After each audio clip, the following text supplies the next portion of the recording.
needed to be added. And we're back. Sorry for the technical difficulties. And we're back.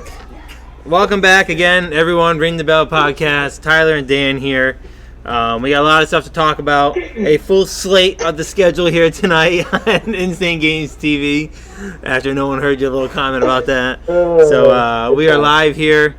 Got a lot of stuff to talk about. Raw, SmackDown, AEW, WWE, Elimination Chamber, WrestleMania. The coronavirus. Now that can affect WWE. Who knows? So let's jump right in. Let's go. What do you want to talk about? Want to go right into AEW first? Yeah.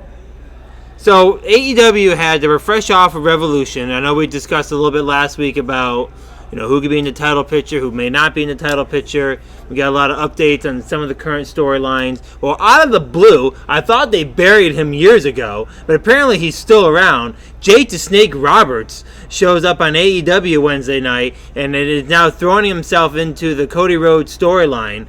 So where do we think this is? He says he's from the what's his exact terminology? He's from the what power? What do they call it? The Ultimate Power, or what do they? He referenced it. I don't know. I didn't hear that. Oh, he referenced that he's here from someone. I honestly couldn't understand what he was saying. He talks like, "My name's Jake the Snake Roberts." Like, my guy, put in like a like a mint or something to help your throat, because I can't hear what you're saying. It's so raspy. He probably smoked about 16 packs of cigarettes a day back in the day on the road going up and down from show to show. But like, I don't know. He looks terrible, obviously, because he was a crackhead or something like that. But it's kind of weird how they're just throwing him into the mix right now. They already have Arn Anderson. It's like, hey, let's bring back every single old guy that we could possibly bring back that WWE doesn't own and put him on our show. Right. I agree. It's starting to get that, I take that back. He's here. He said this dark side will be coming to AEW. He was hired by somebody. So they're kind of teasing that he's representing somebody that may or may not be in AEW at the moment. I don't know if they really kind of alluded to that the person was in AEW right now or hasn't arrived at AEW yet. I'm not. So, I mean, really it could be someone on the current roster, or very well could be someone that's not on the current roster. And, we may or may not know who could possibly be coming to AEW who's not on the roster right now. I know who it is. I already know. So why don't you tell the people who you think is coming? Obviously, I think it's Matt Hardy. We had this conversation last week. Dan thought he's not going to AEW. I'd rather die on my deathbed than say that Matt Hardy's not coming to AEW. He's going to NXT. Well, Dan, you're wrong.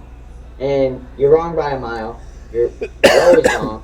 And you stay being wrong. And I'm right. Matt Hardy to AEW. It's confirmed. Signed, sealed, delivered. You're welcome. So that's your final answer. You think it's Matt Hardy? Fit. Yes. So you don't think it's Lance Archer at all? I don't even know who Lance Archer is. You don't think it's Luke Harper? Like a guy that is like on my career for WWE 2K. Well, Lance Archer was supposed to debut on AEW that week, but ended up not showing up. So Roberts could be part of his plan for them to debut him. I don't know the guy's full background story. I just know he was supposed to show up and debut on AEW, but ended up not. What about Luke Harper? That'd be a good one. I just think it makes the most sense. The fans were chanting delete, when it was happening. So I think they know. I think everybody knows. But I think the biggest thing for me is Matt Hardy's contract up where he is available to go to AEW right away. Or, that's the only thing that's really making me think like, oh, it possibly could not also be him because he just left WWE. And also, Lance Archer tweeted out, as I prepare for my Killing the Elite rampage. I don't know. I think we may have a winner. Ding, ding, ding. Ring the bell, Mike. I think we got ourselves a winner. And it ain't Matt Hardy, my friend. Well, if it's not Matt Hardy now, it's going to be Matt Hardy soon. We all know that he's going to AEW. I don't. We've gone over this. We don't need to bury it. We don't need to pull up the wounds from last week. It's over. Buried. It was shoveled, and it was put into the grave. It's done. Okay, I don't think he's coming to AEW. We went through this. There's plenty of other people. First off, so are you thinking Matt Hardy is coming? Don't you think he's coming to like the dark side? What? What? Was it what? You're saying come off a lot. Does it matter? Like It does. you have Matt Hardy that if he does arrive at AEW, okay, he may arrive and help other people and another dark side alliance. I can go all day without saying the word. So I think it just makes sense for Matt Hardy, like I said last week, to come to AEW. I think if he does come to AEW, it will only benefit him to the fullest. Because coming to AEW for Matt Hardy would make the brand pretty strong. So I don't know. I don't want to bury up a topic that we got into a big discussion last week. I think there's a lot of different storylines that Matt Hardy could be doing. And is Matt Hardy really going to be showing up and fighting Cody Rhodes? What's going to happen? Are they going to bury Cody Rhodes even more? So what's Matt Hardy going to show up and lose to Cody Rhodes? No. Whatever Matt Hardy. I don't really think it's necessarily burying him. I think it's just going to be putting on a good storyline. I think that anything that Matt Hardy really does. I'm going to get into this a little bit later with how I feel AEW is. But I just think with it being such like an indie kind of wrestling feel, like it's back to the old style wrestling. And John Moxley said that in this week's episode that AEW's here for the old style wrestling. It's not there for the flashiness or the big names or the big stars. And I think when you give Matt Hardy the opportunity to create his own content, basically, I think he would put on a really good rivalry, a really good storyline with Cody Rhodes for, honestly, like, they could probably do a 6-month storyline and it'd still be good. It's very possible. Very possible. You gotta think in TNA or Impact, Matt Hardy was in a rivalry with EC3. By the way, where the hell is that guy? I saw him on my... that's a good question. I thought the same thing. I was going through and looking at my Raw roster, people who could possibly do something with something else, and I noticed his name's on there, and I'm like, where the hell is this guy? I haven't seen him in forever. The guy's in immaculate shape, obviously on steroids, but he's actually a really good wrestler, and he was the most popular person on Impact. He was the champion for a long time. This is what happens. They bring these people up way too fast from NXT, or they bring them over, they put them on the spot. Like, do you remember they had all these vignettes for EC3 when he was first coming to Raw or SmackDown or whatever it was? And now he's just nowhere to be found. It's like, hello, is this guy even relevant anymore? And honestly, it's going to be very comparable to Ricochet. Now they're doing it to Ricochet. Which I completely disagree. I don't know. I think that there's something going on with Ricochet. I think there's a bigger... But you don't just go fighting Brock Lesnar at the showdown to just all of a sudden being thrown out of the storyline and being... I don't think so. They're gonna probably have him turn like crazy heel or something after his losing. They can go crazy and buck wild and just start taking people out. Interesting use of word. Yeah, I know, right? But I honestly think he's done. They're just done with him. Who? Ricochet? Yeah, I don't Get the fuck out of town! You think you're done with him? I honestly do. Like, I think Vince McMahon is done with Ricochet. Now, this is a guy that I could see going back down to NXT. Now, imagine the matches between him and Finn Balor, or him and Johnny Gargano, or him and Tommaso Ciampa, or him and Adam Cole. I mean, they don't have anything for him on Raw. Maybe not now. Maybe they will in the future. But I honestly think Vince McMahon is done with Ricochet. I think that's a little absurd. I think Ricochet is by far one of the best athletes out there. Has a great social presence, social media presence. Has a great gimmick. He relates to the crowd, and the crowd relates to him and reacts to them. I think that's an awful decision to think that Ricochet is no longer going to be part of some kind of main attraction on Raw in some capacity. I mean, it's possible. They're already burying him. He lost to the 24/7 champion like 2 weeks ago. Was he even on Raw this week? No. I don't think. I don't think I saw him on there. No. You know who else I didn't see? Oh, there was someone else I didn't see on Raw or SmackDown too. That I was surprised. Maybe it was Ricochet. Yeah. Either way, I think Ricochet. In fact, on one of our debates is who should be in the U.S. Intercontinental title picture. He's on my list for that. That is a classic guy that should be fighting for the Intercontinental. We talked about this last week and how wrestlers need to be brought up through the ranks. He would be a great Intercontinental, great U.S. title holder, and he would be able to do a lot with the title having it. You know, I mean, I agree. I think he would. I just right now it just doesn't seem like they have anything for him. They better figure something out. I think it'd be great. I mean, speaking of the Intercontinental title, what the hell is going on with it? I don't understand why they would give it to Sami Zayn practically. Because he should be. Why not?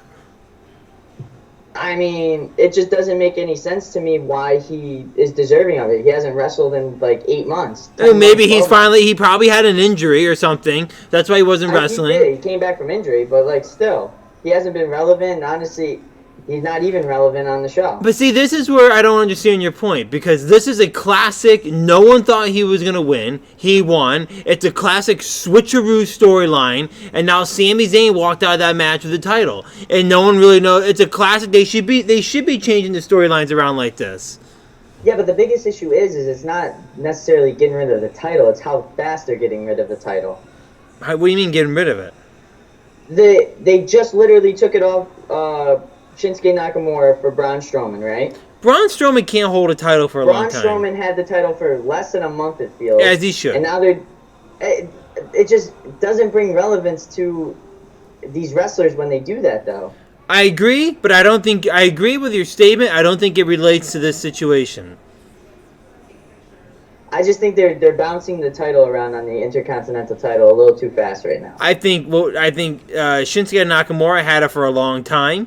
I think Braun Strowman... He did, but, I mean, right now they're on pace for every week they're going to have a new Intercontinental champion. Right. They gave it to Braun Strowman to keep him relevant for a little bit, but like Braun Strowman, like all the other good faces, he's not good with the title. He's good chasing the title. When they give him the title, it's way too big for his shoulder. He looks ridiculous holding the title. He's not... and they had to take it off him, and it took 3 guys to do it, and now all of a sudden, Sami open the clouds, the door opens, here comes Sami Zayn, walks in and walks out with the title. No one thought it was coming. It was a great switcheroo. You say that one more time. It was a classic switcheroo option. Now Sami Zayn has the title, and no one knows where the storyline's going to go. Is Sami Zayn a wrestler again? Did he betray Shinsuke Nakamura and who's the other Cesaro? And now all of a sudden they're going to turn on him? You don't know. I mean, it's a great 4-way battle for the title. I'm actually quite intrigued. I thought it was a great concept.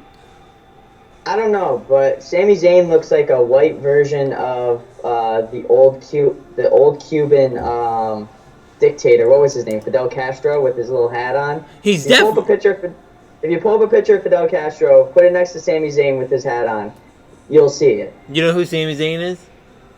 Yeah. The TT lookalike. If you put it together, T and T lookalike.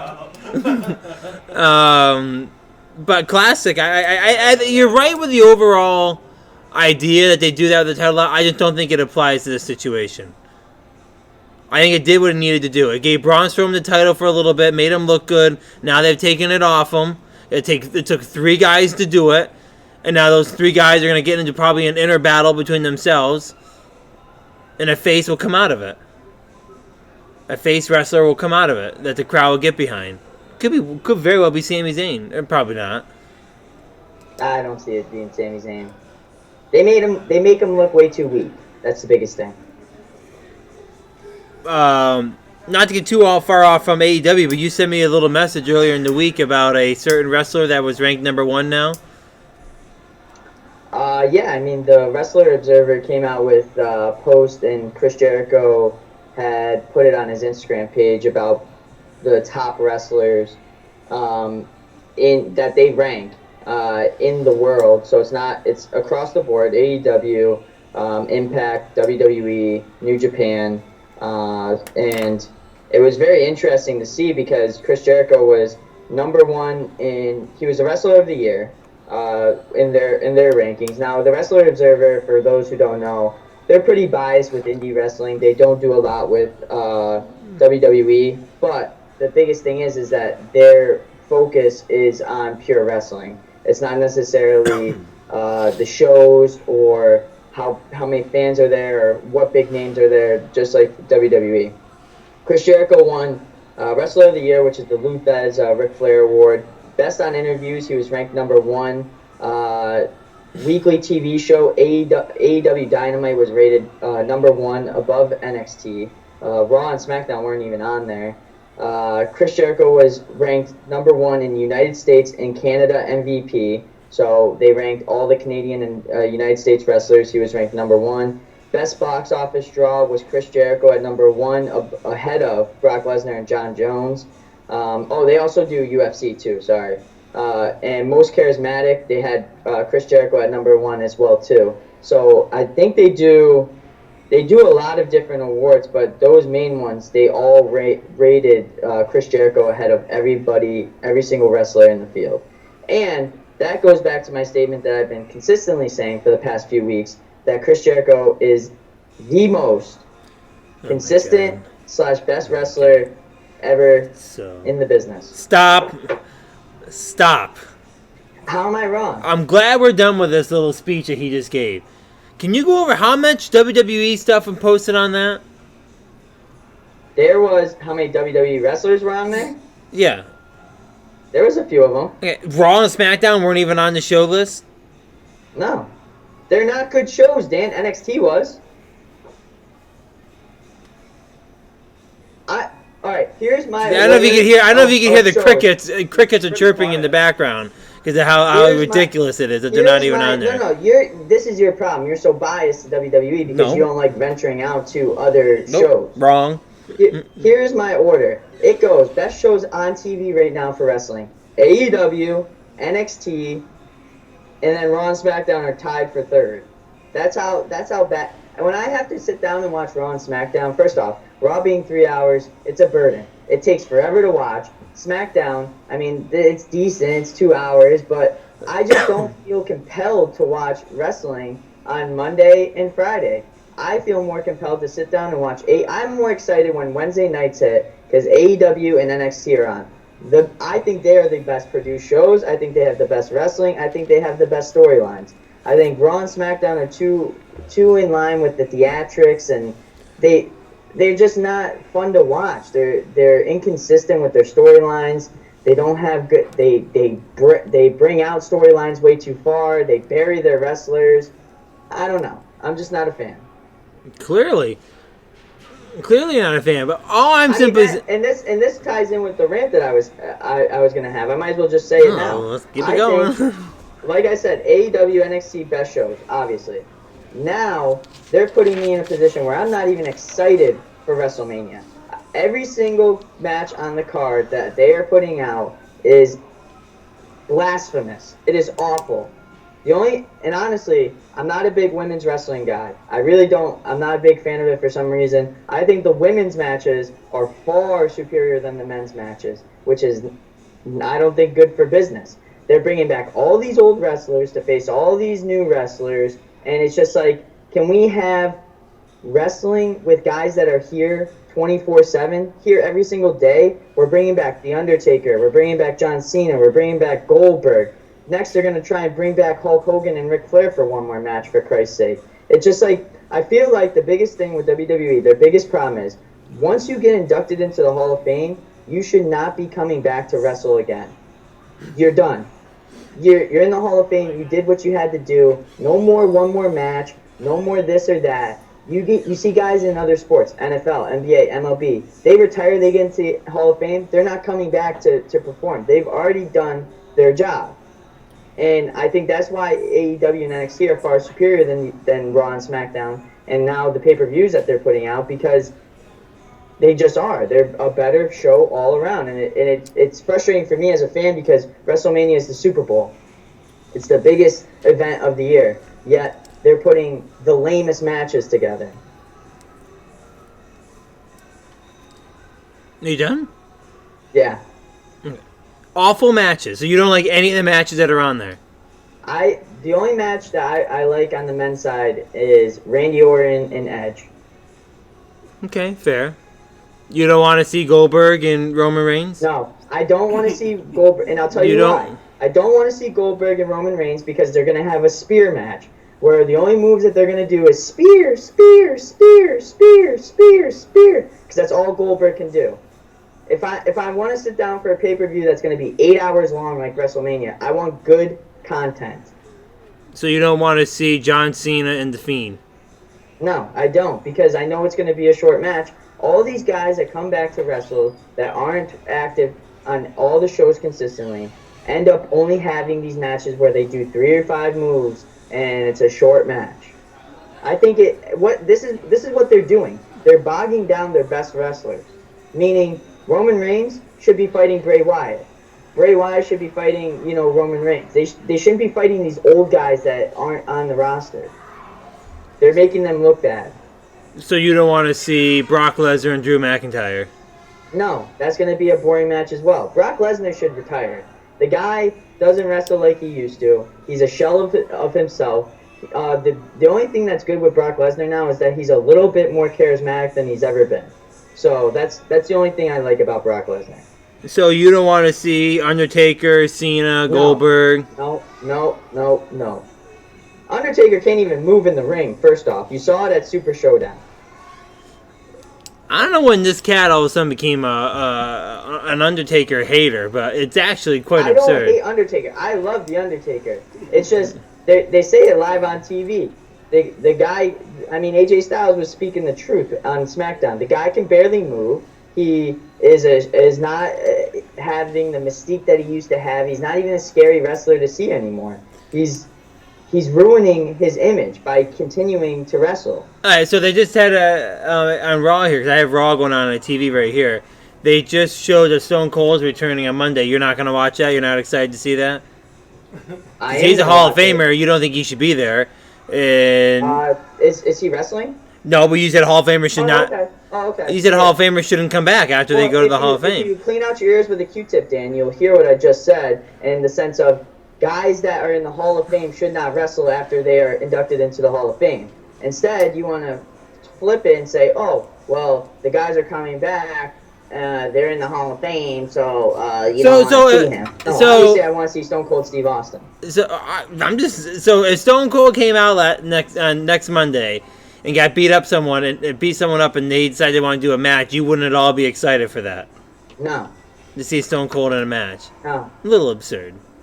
It is, but it's the biggest. Here's my biggest point: you're taking these wrestlers that were larger than life back in the day. These guys that were box office draws, the best in the business, still are, and you're putting them in matches with guys who are active wrestlers.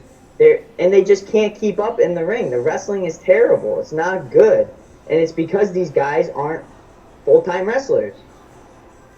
I agree. I think all of them are different situations. If it was Goldberg back in 1998 versus Roman Reigns now, I'd be all for it. But now we get Goldberg in 2020 who can only do 2 moves. I think they're different situations. I think Undertaker can't move because he's just flat out old. I hate to say it. He's just flat out old. That's my point. But Triple H, he can still wrestle in the ring. I actually still think... Shells of themselves. What? These guys are shells of themselves. Basically, that means that they're ruining their dignity of what they put out in the past. It's like if Michael Jordan came back to play a game for the Bulls, you're gonna tune in because you're like, whoa, it's Michael Jordan, but like, it's not gonna be the same Michael Jordan that you remember, the best player ever. Undertaker in the ring, you watch him, you're like, oh, it's so cool, it's Undertaker, but the guy can't even do anything that he used to be able to do because he's too old to wrestle. I understand your logic. I just think when it comes to the business side of WWE, I think it disagrees with what you're saying. People obviously want to see them. They bring in money. People enjoy watching it. I mean, I can't say... You're 100% right. The problem is that's the problem. All they care about, and I get it, it's a business. All they care about is the money. But they're putting out a terrible product by having these wrestlers wrestle.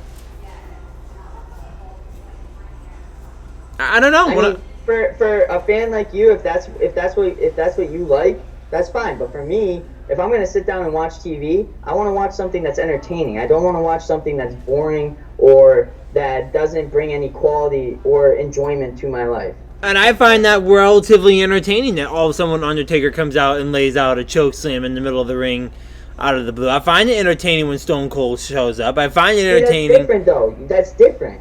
If they come back and they do that, that's fine. I'm saying if they flat out have a match, it's different. It's just not good. It's not a good product to put out to your fans. I guess if if Stone Cold comes out and he did this at the Raw that I went to for the 25th year anniversary, Stone Cold stunner people, slugged back some beers, what have you, that is fine. I love that. That's great. The problem is when they do the wrestling matches. That's the biggest issue. I guess I agree and disagree with what you're saying. I'm in the middle. I think some of the matches are bad based off of some certain features, but I also think Edge is a Hall of Famer. He's back. What do you think? You don't want to see that match? What did I just say, Dan? I just said that was the one match that I'm looking But it's going against what you're saying though. He's a Hall of Famer. Because Edge is a active wrestler now. He's now on all this. He's now a signed wrestler with WWE for 4 years. Is he? He hasn't been around the last couple weeks. What's that? He hasn't really been around the last 3 or 4 weeks. I mean, it's for the storyline. You take 5 concertos and tell me if you are going to be there.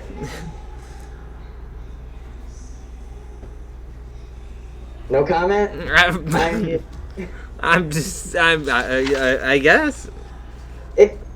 You're obviously not understanding it. I understand your point.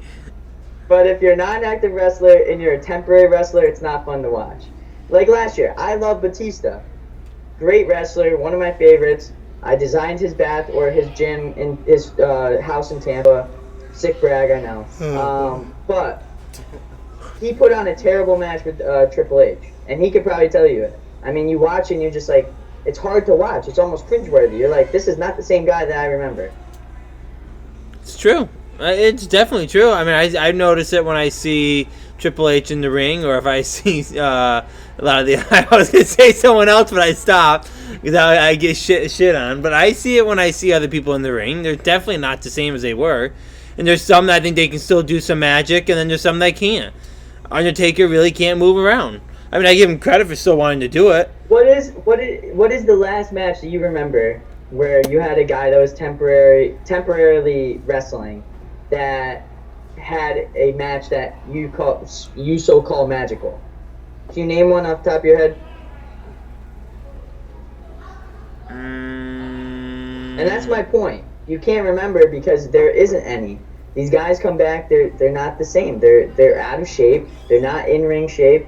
Honestly, most of the time they're not even good on the mic because they haven't done it in years. They have a lot of ring rust. I mean, it's just, when is WWE going to push the guys that are active and the guys that the fans want to see, rather than push them away and bring back guys that have already had their shine? I feel like I say this every week, but it's more and more relevant each week because they keep doing it.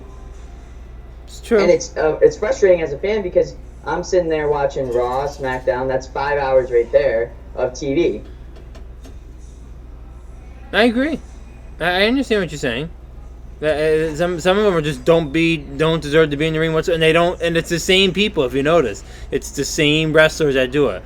Goldberg, Undertaker, Scott Hall, Kevin Nash, the NWO got to come back, and all these guys just have to keep coming back, and they just can't get over the fact that they just missed the ring, I guess, obviously too much, and money talks. If they fill the crowd and WWE's going to fill their pockets with money, they're going to do it. Rather they think it's... Maybe that's the problem then. The fans need to be more intelligent. You try telling them that. Yeah, let me stand outside with a sign saying, "Be more intelligent, please." So, AEW came out with rankings. Speaking of Jericho being number 1, did you know that AEW does rankings? Yes. So, do you know who's on the rankings this week? I mean, they do top 10, I think. I think they got top 5 here. So, right now they got for the AEW Championship, they got Jon Moxley number one, obviously as a champion. But for number one contenders, they still got Chris Jericho. So last week we still kind of thought Jericho may be in the picture, may not be in the picture. He's obviously still there. Yeah, they have MJF. Who's number? Yeah. MJF is right behind Jericho, 3-0. They keep track of the record at AEW. Jericho's 0-1. 0-1 for Jericho. MJF 3-0. Then they have Kenny Omega in third at 1-0. They have Pac in fourth, 3-2. And then they got Cody Rhodes, and he's 3-1. For some reason, I always seem to think that Cody Rhodes is losing all the time, so I don't know how he's 3-1, but he's 3-1. And you know where they get those rankings from, right? From their matches. Well, no, they get the rankings from UFC. That's how they copy the way that UFC does their standings and ranking the fighters. So how do they do that? I don't know that. This is the first time I've seen their rankings. If you're champion, you're obviously number one. You're at the top. Right. And then they base it off of basically how well you're doing. So Jericho just lost the champion. So he's going to be technically number one contender because typically when you lose the title, you get an opportunity to get it back. Right. So he's first in line. But MJF, because he's 3-0, is the second guy that is there because he's 3-0. So they base it totally on rankings. I'm sure they base a little bit of the rankings on, how well they're over with the fans or how much heat they have, so on and so forth in AEW's perspective. But I like how they do that, though. It's different. I think it's fresh. I think it's a good way for fans to see, who's there and who should be, number one. So let me ask you this. Kenny Omega is in third at 1-0. Why isn't Hangman Page in there? Because he hasn't had a singles match. I mean, technically he fought for the title but lost. You would think he'd still be considered in the top 5. When do you fight for the title? The match that Chris Jericho won. Yeah, that was a while ago. But still, you would think there really hasn't been any title chances or matches at all. They're basing it on week to week, though. I guess so, but I just still think the guy would still be somehow in the top 5, being not too off. And the only reason why Kenny Omega's on there is because he had a singles match. Yeah, fair enough. The women's, if we even care about the women's, Nyla Rose is the champion. Well, I just don't know any of them. They're all kind of like, they're just... I literally know 0. I know 3 wrestlers in AEW for women's. Nyla Rose, Dr. Britt Baker, wait, that's it. Oh, and the girl that had the title, that stupid looking title. Well, if you can't name her name, then I don't know if you can count that you know her. Oh, come on. I really don't know her name. Britt Baker's 5th. Yuka Sakui is number 4. Chris Statlander is number 3. Rio is number 4. Oh, that's it, Rio. And Hakara Saidia is number 1. I can't say the name. Say those 10 times fast, please. No, let's move on. They also did tag teams. Obviously, Omega, Hangman Page, number 1. Dark Order is up to number 2, 5-0. I didn't realize they're 5-0. The Young Bucks are 2-2. SCU 2-3. Best Friends, really? The name's called Best Friends? Yeah, you know who's on that? Orange Cassidy. Freshly squeezed Orange Cassidy. Stop. The GOAT. Stop. And then the Inner Circle is 1-0 now. God, Sammy Guevara and Chris Jericho. You're such a hater on AEW. Like, you try and watch it. You act like you don't like it, but secretly you love it. And the only reason why you try and hate it is because you're a loyal WWE fan. So what's wrong with me being a loyal WWE fan? It's blocking you from enjoying pure wrestling. Are you telling me AEW is pure wrestling? More than WWE, yes. I may say it's a little bit more than WWE, but I wouldn't call it pure wrestling. Why not? I just wouldn't call it pure. Also, speaking of AEW, I love the ending to this past week's episode where the Inner Circle threw Jon Moxley through a table and they all put the middle finger up at him. I thought that was great. Great way to end the show, flipping off the guy that has the title, showing dominance with the inner circle. I just love how brash it is. It's real. It's nothing different. It's no different than the Rock versus the McMahon Hemsley era, where he had the title, he didn't have the title, then he got the title, and they beat him up, then he'll lose the title. It's just a classic Attitude Era storyline. Jon Moxley is the Rock. Chris Jericho is Triple H. You need a female to throw in there.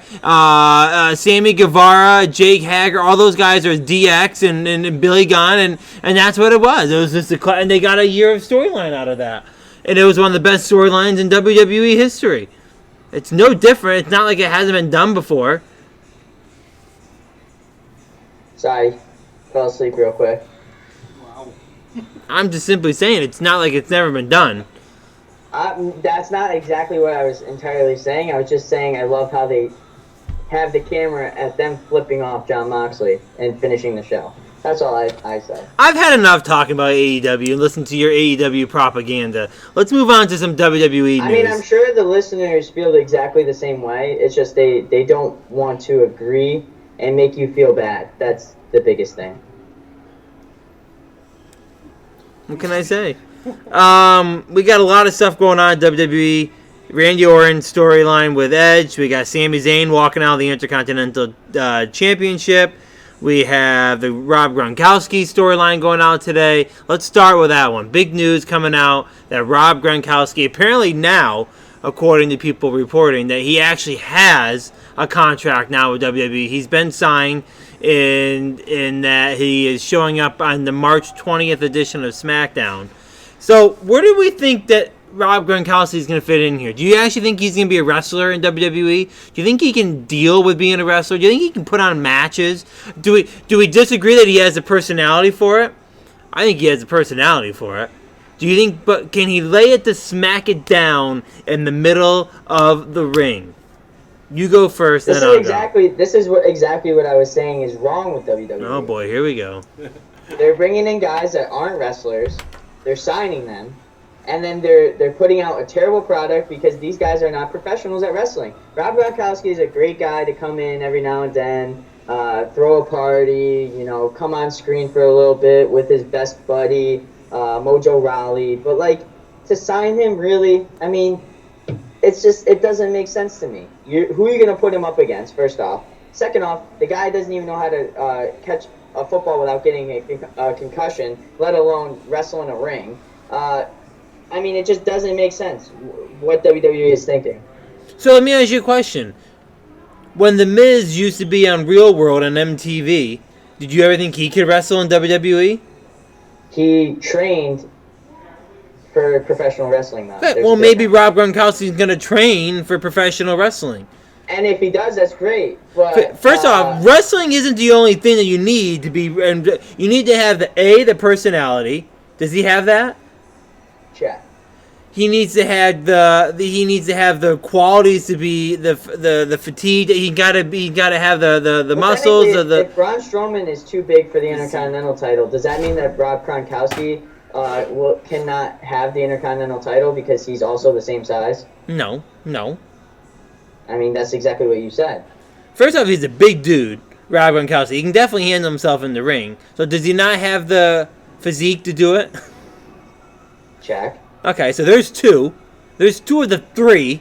And the third one is to actually be able to wrestle. Do you not think he can learn how to do that over time? Can I give a hard take on Gronk? Yes, you talk to him, so I gotta go to the bathroom. We're going to be hating on him out here, so you're not even I think he is... Hello, Mike. What's Welcome up? to the podcast. I had to jump in because this Gronk talk is making me giddy. But let's say he's a tall, lanky bastard. He lost all of his weight after he stopped taking steroids in the NFL. He's not going to be able to hang with the boys. I was going in chat. I said it's immersion breaking almost seeing him out there because he's Gronk and obviously he's not a wrestler. To me, I just think that's all weird. And that's exactly what I'm saying. I mean, yeah, you could train to be a professional wrestler, but the problem is he's retired from the NFL for a reason. Yeah. He just couldn't keep up with it anymore. So they're going to sign him for a year. He's going to be a temporary guy in WWE. He's going to go through all the training and whatever bullshit he has to go through. I think he's going to be a shell of himself. That's what I've been saying is the problem is that you're bringing guys into WWE, and they're not the same person that we admired back in the day. What's he gonna do? Are they gonna take him and he's just gonna smash some beers? Probably gonna be They're very probably- beer related. He's probably gonna have a few months where or a few matches where he squashes people, and then next thing you know, he's gonna be irrelevant, just like everybody else in WWE. I agree. Dan's back. Lips to Gronk.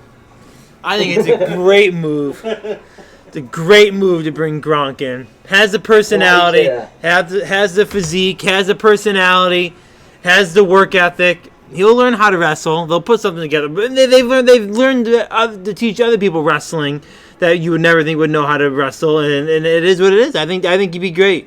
I think it's a great move for them. And they can put him in some. They'll put him onto a tag team with someone. They'll cause some drama. They'll create a WrestleMania moment, and then they'll go from there. It'll be a later match on the road, and then then all of a sudden he'll understand what he's doing, and then he'll do a couple matches. Do I think he's gonna be wrestling every week? No, but I just think it's sad when they go and do this. Why? Like how Ronda Rousey went to WWE. Lips to Ronda Rousey. It's kind of a similar situation. why? Because I mean, the last time we saw Ronda Rousey, she got her face caved in, and then she's out here, and it's clear to everyone watching she's only doing this because she can't do her profession of choice anymore. She's doing it That's for the another money. thing Obviously, about everyone it. knows that, but why not? It's like Gronk can't play football anymore, so he's gonna do this. Right, and he's gonna make some money doing it. Well, yeah, it's great for him, but I don't want to watch it. A lot of people do. Thank you. A lot of people will want to watch it. That's the problem, brother. Some people will tune in just for the see. A lot of people are gonna tune in to watch it. Patriots fans. A lot of people will tune in. And by the way, the McMahons, all from Connecticut, they probably followed New England Patriots relatively well. Lips to Gronk, as Mike says.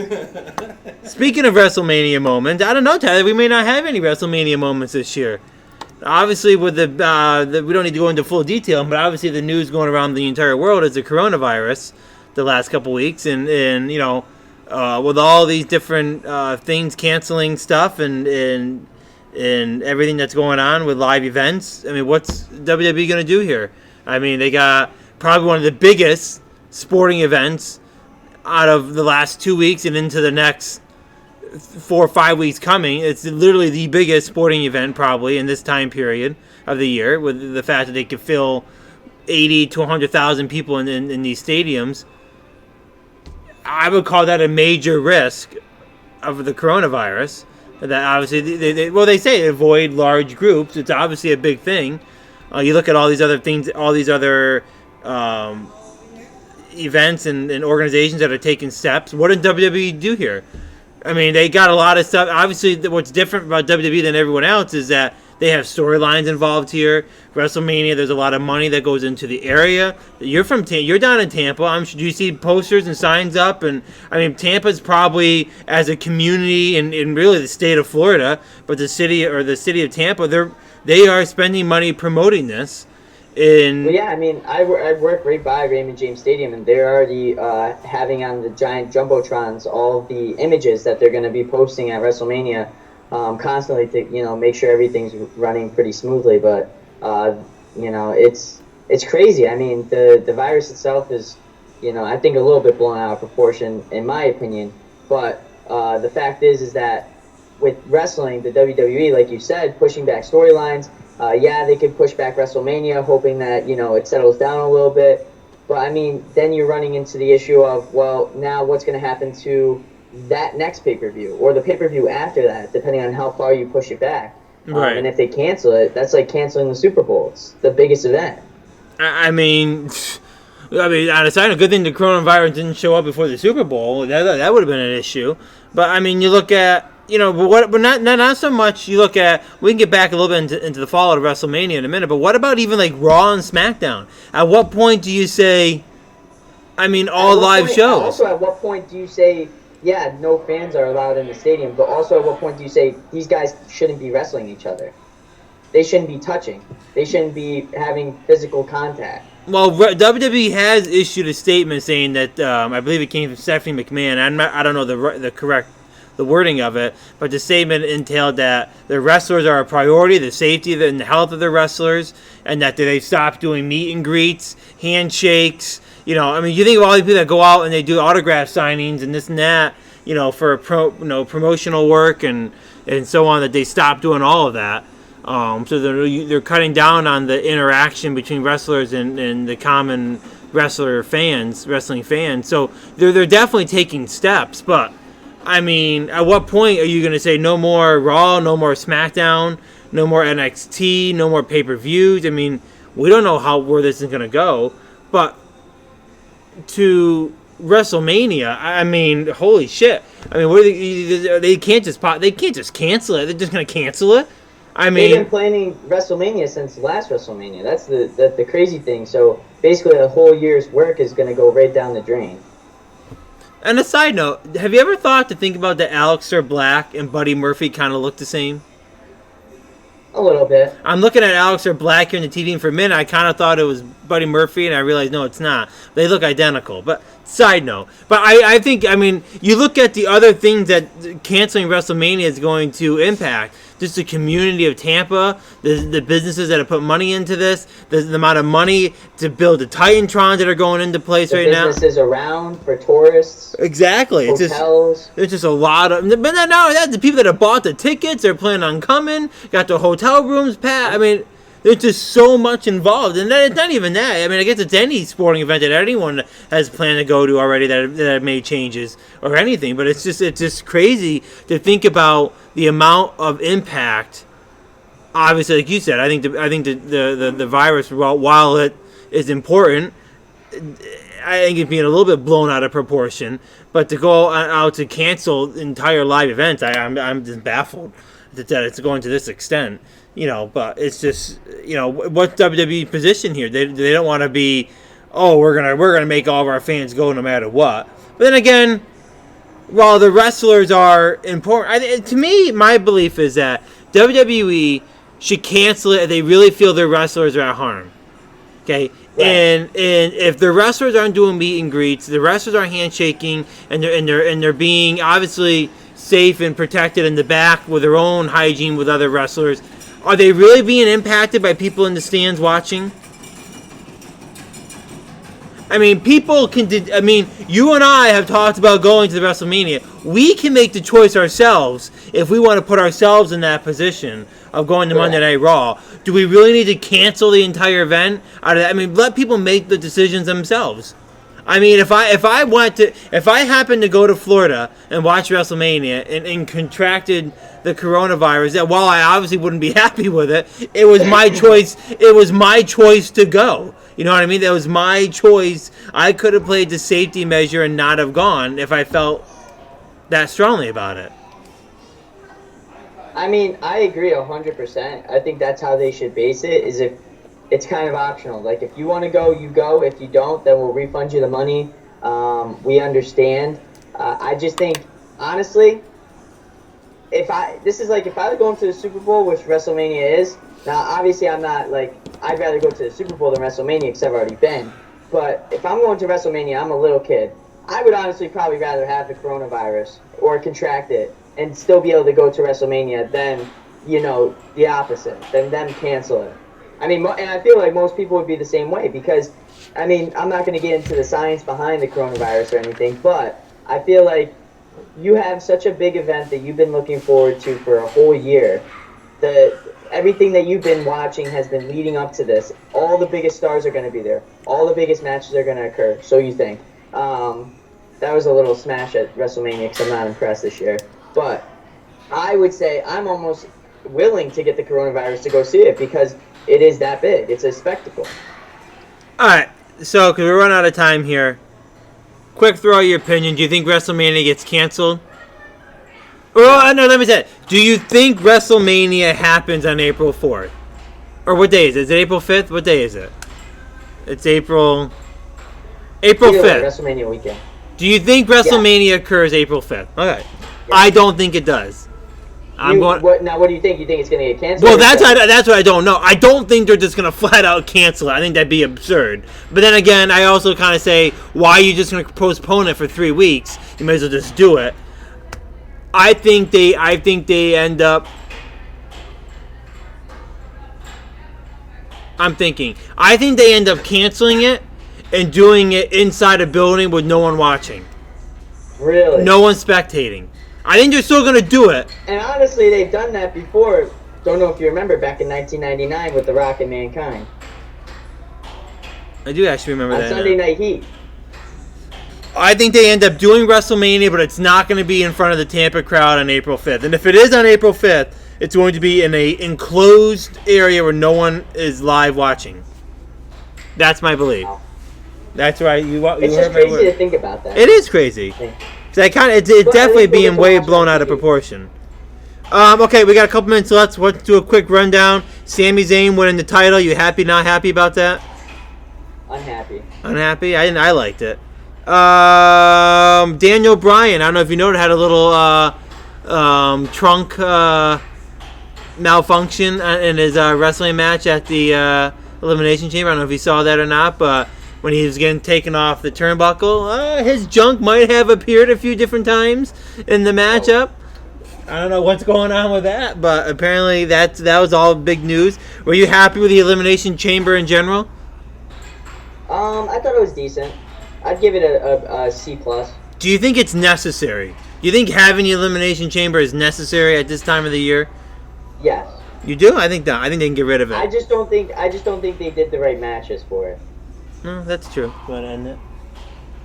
I think you're right. Maybe, or they should push it back a little bit and actually make the matches get their number one contenders out of that. I don't feel like really Drew McIntyre's the number one contender. No point in having one for the men's. I mean, we knew Roman Reigns was going to be one. No point in having it for SmackDown. Maybe we should actually. I don't know. I feel like there's no point to it. But okay, AC Weezy's walking in. We're done. Ring the bell. We're back next weekend, 5 o'clock. No Look Podcast is up next. Bunch of shows after that. Stay tuned. Full slate of shows. Instant Game TV rolling through the night.